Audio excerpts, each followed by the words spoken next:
Hello everyone, welcome to my channel Beyond the Sewing Room. I'm Diane. So today I'm going to share a few tips with you, 10 to be exact, on what to do if you're doing a no buy year or a no buy month for 2025 and you love sewing.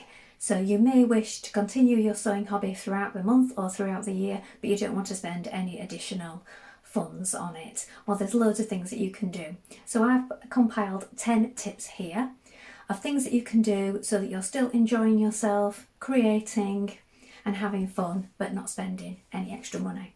So the first one is to decide on a skill that you want to improve. So this could be applying zips, doing new finishes on your seams, it could be applique, anything, collars, plackets, you name it. So there may be just one area that you really want to improve on, or maybe even become an expert on. So you can use all kinds of oddments and scraps for this. You can use online tutorials, you can get books out from the library, magazines, there's so many free resources out there. So you could just decide that this is the month, or maybe this is even the year, where you're just going to really hone those skills. So that's number one. Now, number two is to remake items.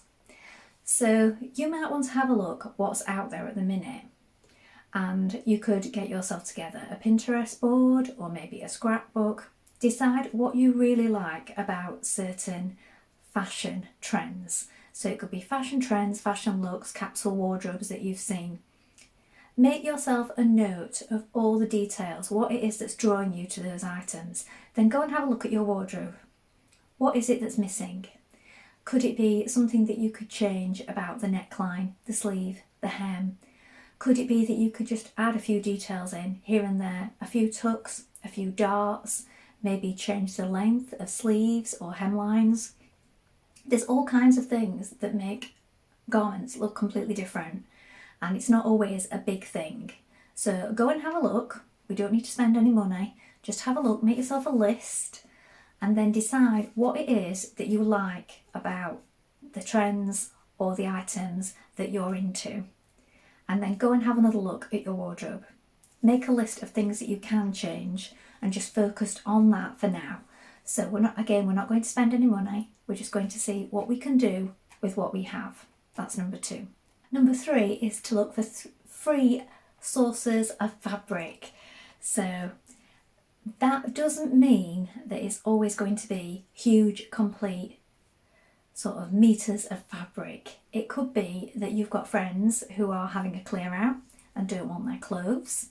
It could be curtains, it could be bedding, anything like that.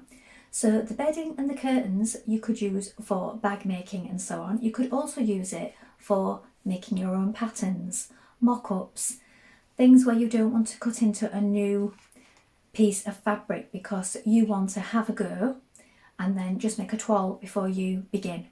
So these are ideal for using things like tablecloths or bedding or anything along those lines.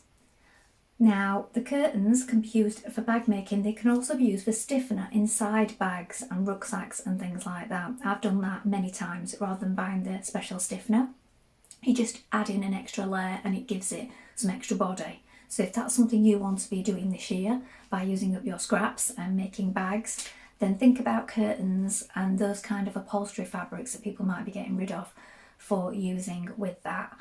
So ask your friends that if they're having a little sort out, that they may want to pass a few on to you for you to either practice on or maybe just repurpose the fabric from. So always think about where you can get your free sources of fabric from before you think about buying new. But yeah, sometimes there gets a point where you have to say no, because so many people will offer you these things if they know that you're on the lookout. So just be aware, you might find that you've got more than you need. Now, coming back to that, making toiles and so on, number four is think about taking this time to make your own patterns. So you can do this by tracing around your clothing. I've got a few videos on this.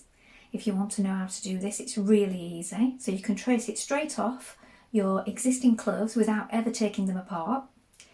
The other method is you can look at things that you don't want to wear anymore but you know fit well, and you can take them completely apart. You can keep these pieces folded up and use them as a pattern as they are, or you can trace them onto baking paper or newspaper and do it that way. And then if you want to be more technical, you can get books from the library. I've got a couple of books here on my shelf completely devoted to pattern making, but you don't have to go down that technical route if you're afraid of it.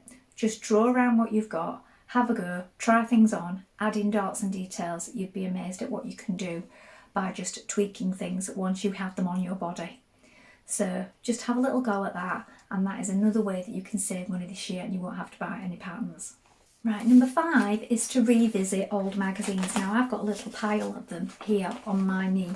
So I have shared these before, and these are my old birdie magazines. Now I only actually had a subscription for 1 year, but I've revisited these so many times, and I'm going to be doing that again this evening. I'm going to have a little look through.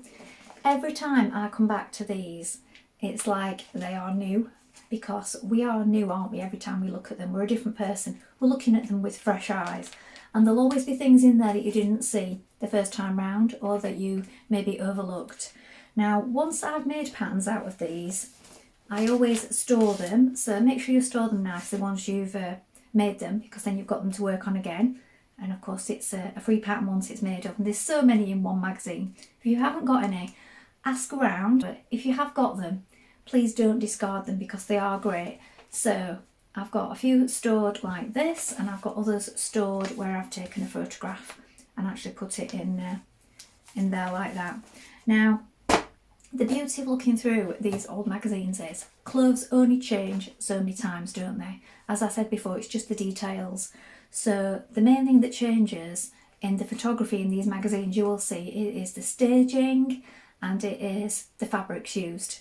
And then they will have changed a slight bit of the neckline, a slight pocket detail, a few pleats here and there.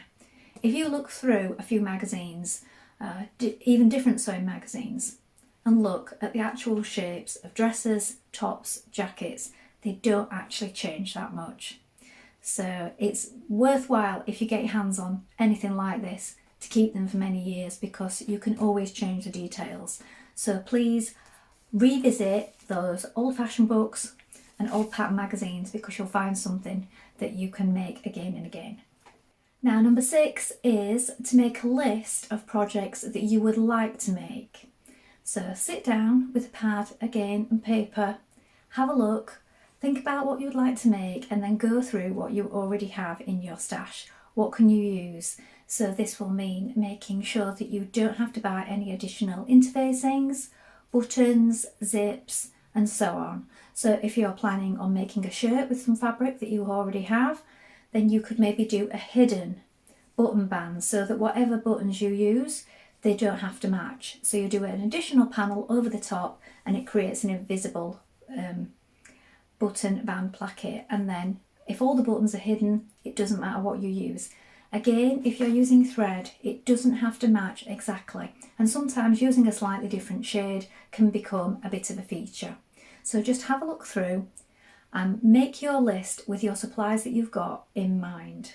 Now, number 7 is to create yourself a mini wish list. Now, this is for things that will be in the future, such as birthdays and maybe Christmas next year. So if you're doing it for the whole year, you can be thinking about Christmas next year, what you would like to ask for from maybe your loved ones, or maybe as a gift to yourself when that comes around. So if you're thinking about creating a wish list, make it doable, in that you might ask your partner for a pattern, you maybe might ask your parents for the fabric.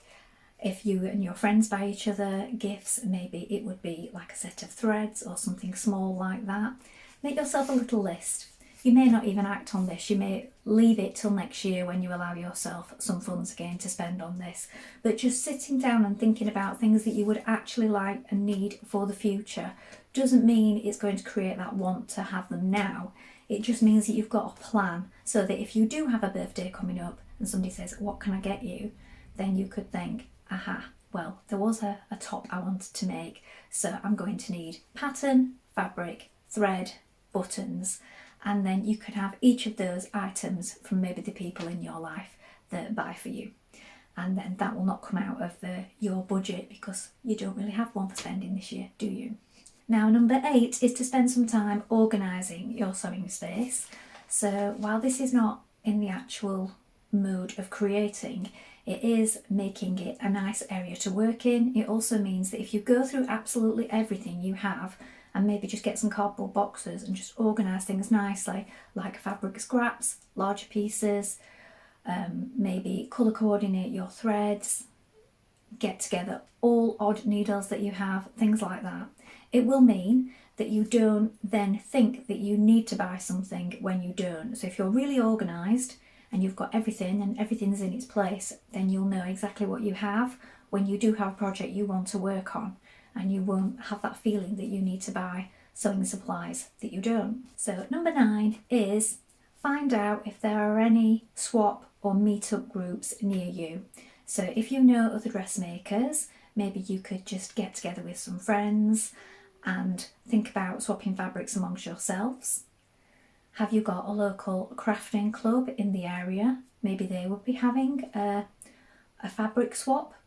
And if they don't, maybe think about hosting one yourself. So maybe that's something that you could do.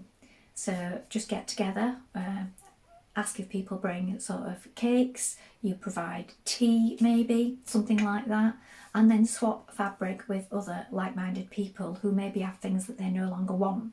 And that would be a good way to get some free materials, and it's a win-win. You all get something out of it. It's also a social occasion, and it's low or no cost depending on how you go about it.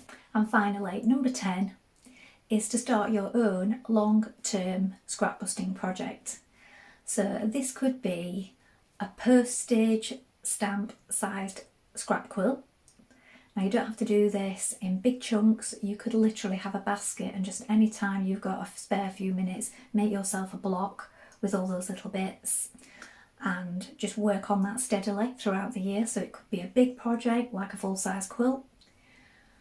If you're thinking about next holiday season, you could think about doing an advent calendar and then just do one of the squares every couple of weeks from now until next December, and then at the end of November this year you could add them all to one big scrap piece along with the numbers and make your own advent calendar. Another thing that you could do if you don't want to think that far ahead is to think about a large scrap cushion for the summer. So this could be for an outside bench, it could be for the floor. You could maybe do a picnic blanket size spread for the floor using scraps and a plique. So think of something long term where you can just work on a little bit now and again for maybe 6 months or a year and gradually work through all the little tiny scraps, and you'll have something beautiful at the end of it.